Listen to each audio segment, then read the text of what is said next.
everybody. You'll notice my little helper is in this video today. She's been begging to be on one of the videos, so I thought I'd allow her to do that and say hi. Begging, yes. So today I just want to talk a little bit about my experience with breakfast, okay? And breakfast and your metabolism. So I did put a little bit of information into the comment section from some research that others have done, not me. But I know that for myself, this has been a big contributor to me as well in terms of increasing my metabolism, is making sure I get some breakfast in. So I just wanted to talk a little bit about what I used to do and how that probably wasn't the greatest, but it was all I really knew how to do, and how we've changed that up. So I used to be a breakfast skipper for sure, and this was probably 10, 15, 20 years ago, so it's been a while. But I used to be a breakfast skipper because, of course, I was just concerned about overall calories. So I'd be worried about, for real. Oh my God. So I would be worried about making sure I kept my calories low, and so I would do that because in the morning I'd wake up, I wasn't particularly hungry. And to be honest with you, sometimes I'm still not hungry in the morning, and sometimes I am. I typically wait until after my workout to have my breakfast though. So that usually gets my body going and running and ready for that breakfast. I am working out in the mornings right at the beginning of the morning, right? So that's fine. I'm still getting my breakfast in by about 7. But I used to just totally skip breakfast altogether. I really wouldn't eat much in the mornings at all. And I was feeling kind of sluggish in the mornings. It just didn't seem like things were running. My body wasn't really running on all cylinders, if I'm being honest. And the reason I did that is because I preferred to have snacks and dinners. I preferred that type of food. And so I just rather save my calories for the snacks and the dinners and the lunch and not bother with breakfast. Yeah, breakfast. What I found was that I actually would get tons of cravings. So I read a little bit on, hey, if you're going to participate, you got to let me talk.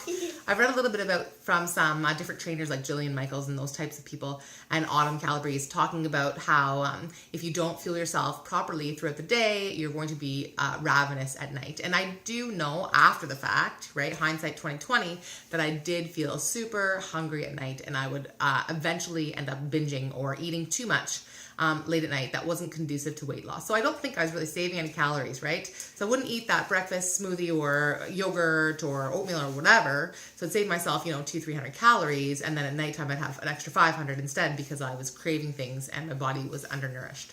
So that is something that I've changed in my life. And I use Shakeology for my breakfast. And I know quite a few of you are taking Shakeology as well. And some people don't want to do that, and that's totally fine, but it'd be great to get in some kind of breakfast if you have a chance. So I used to just have some Greek yogurt and granola, maybe a little bit of pure honey or something like that, and then I do like smoothies, so that's something that I do tend to go towards, so that's awesome for me, and it's an easy thing that I can take in the car. She does. I do.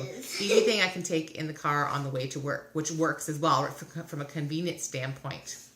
At one point I was making eggs and a piece of like toast and some avocado as well, but I found that it was just too much for me to keep that up, and it wasn't convenient, and I didn't love it anyway. So I thought, okay, it's taking me too much time. I'm not going to do that anymore.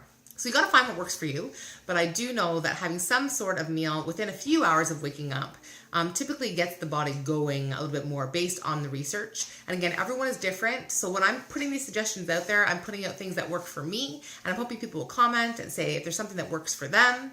But I know in general that most of the trainers that have talked about this have said, yeah, it's important that you get out there and you get some food in you, especially if you are working out. Can you not pull my hair?